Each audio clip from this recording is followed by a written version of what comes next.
Hello everyone, welcome back to our channel Vihaan wonders. ఈ vlog వచ్చేసి friends ఇంట్లో just డిన్నర్కి అయితే వెళ్ళాము. ఆ వ్లాగ్ అండి చూసేయండి. ఈరోజు అయితే ఈవినింగ్ టైం 6 అయింది. బయటకు వెళ్ళడానికి అయితే రెడీ అయ్యాము. ఫ్రెండ్ వాళ్ళ ఇంటికి అయితే వెళ్తున్నాము. నార్మల్గా అయితే వెళ్ళడానికి 20 minutes పడుతుంది. బట్ ఈవినింగ్ టైమ్స్ అయితే మినిమం 1 hour తీసుకుంటుంది. చూద్దామండి ఈరోజు మన లెక్క ఎలా ఉందో. 20 minutesకి వెళ్ళిపోతామా, 1 hour పడుతుందా అని చూద్దాము. సరే ఫ్రెండ్స్, అక్కడికి వెళ్ళాక కలుద్దాం. బాయ్. ఇంకా స్టార్ట్ అయితే అయ్యాము. స్టార్ట్ అయిన తర్వాత చూసారు కదండి ఈ టెంపుల్. మేము ఎన్నోసార్లు వెళ్ళాం బట్ అబ్జర్వ్ చేయలేదు. లాస్ట్ టైం విహానే అబ్జర్వ్ చేసి చూపించాడమ్మా, ప్యారెట్ ఉందని. ఐ థింక్ అది రామాలయం అండి. నెక్స్ట్ టైం ఖచ్చితంగా విజిట్ చేయాలి అని అనుకుంటున్నాము. ఇది వచ్చేసి మనకి కెనరా బ్యాంక్ మెయిన్ బ్రాంచ్ అనుకుంటున్నాను, బెంగళూరులో. నేను ఇట్లా వెళ్ళేటప్పుడు చాలా కనిపిస్తాయండి నాకు షాప్స్ గాని, జ్యువెలరీ షాప్స్, బ్యాంక్స్, నెక్స్ట్ స్పోర్ట్స్‌కి సంబంధించినవి, ఇట్లా మసీద్స్, టెంపుల్స్ ప్రతి ఒక్కటి కనిపిస్తున్నాయి. ఇదొచ్చేసి మనకి ఫ్లైఓవర్ మీద వెళ్తున్నామండి. మీకు ఆ మసీద్ కనిపిస్తుంది కదా!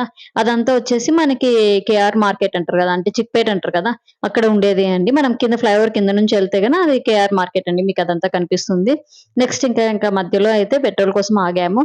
మేమిప్పుడున్న ఇంటి దగ్గరైతే ప్రతి ఒక్కటి 500 మీటర్స్ సరౌండింగ్స్‌లోనే ఉన్నాయి. ఇంక్లూడింగ్ మెకానిక్‌ది కూడా. బట్ ఇట్లా పెట్రోల్ బంక్ ఒక్కటి లేదండి. నెక్స్ట్ ఇంకా ఆల్మోస్ట్ దగ్గరికైతే రీచ్ అయ్యాం మనము. ఇంకొకే ఒక మెట్రో స్టేషన్ ఉంది. అది దాటితే గన మనము డెస్టినేషన్ అనేది రీచ్ అయినట్లే.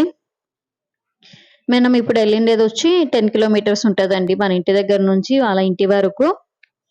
సో, మేము ఫ్రీక్వెంట్‌గా అయితే కలుస్తూ ఉంటాము. 2 వీక్స్ వన్స్, 10 డేస్ వన్స్ వాళ్ళు వస్తూ ఉంటారు. మేము ఇక్కడైతే ఫైనల్‌గా వాళ్ళ ఇంటి దగ్గరికి రీచ్ అయ్యాము. ఇదే అండి వాళ్ళ బిల్డింగ్. చూసారా? ఇదంతా వాళ్ళ స్ట్రీట్. నెక్స్ట్ వాళ్ళ ఇంట్లో వాళ్ళు ఫస్ట్ ఫ్లోర్‌లో ఉంటారు. కిందికి చూస్తే గన మొత్తం ఇట్లా అంతా కాస్టర్ ఆయిల్ అంటారు. ఆముదం చెట్లున్నాయి. ఇంకా వాళ్ళైతే ఇంకా స్నేక్ ప్లాంట్, తులసి అవన్నీ అయితే పెట్టుకున్నారు. ఇంక ఫుడ్ ప్రిపరేషన్స్ మీద మొత్తం మర్చిపోయామండి మాటల్లో పడి. ఇంక లాస్ట్‌లో అయితే రైస్ కర్రీకి, బిర్యానీకి, కర్రీకి అయితే ప్రిపేర్ చేశారు వాళ్ళిద్దరూ. నెక్స్ట్ ఇంకా అదే గ్రీన్ బిర్యానీ అండి. Donne biryani, chicken curry, white rice అంతే అండి. చాలా సింపుల్ మెన్యూ. ఎందుకంటే నైట్ టైమ్ కదా! ఇంక అంతకంటే హెవీ చేసుకుంటే కష్టమైపోతదని.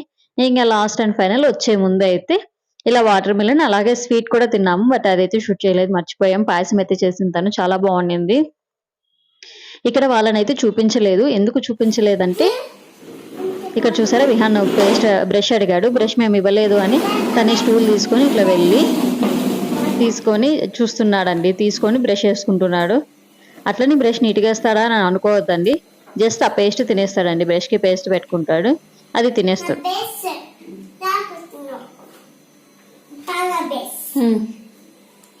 Take paste also.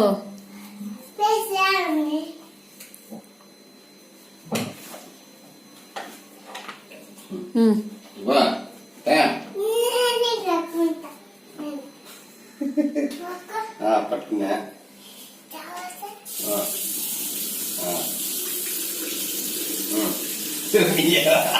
ఎన్ని నీళ్ళు వేసేసి ఇలా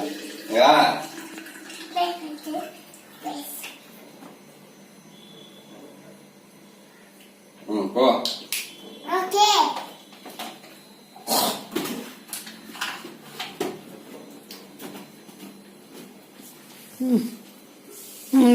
ఇక్కడ మా ఫ్రెండ్స్‌ని వీడియోలో ఎందుకు చూపించలేదంటే వాళ్ళకి ఇది ఇష్టం ఉండదండి వీడియోలో చూపించడం. అందుకనేసి మేమైతే వాళ్ళని చూపించలేదు. Thank you for watching. Please like, share, subscribe for more videos and hit the bell icon to get the notification. Bye bye. See you in next vlog.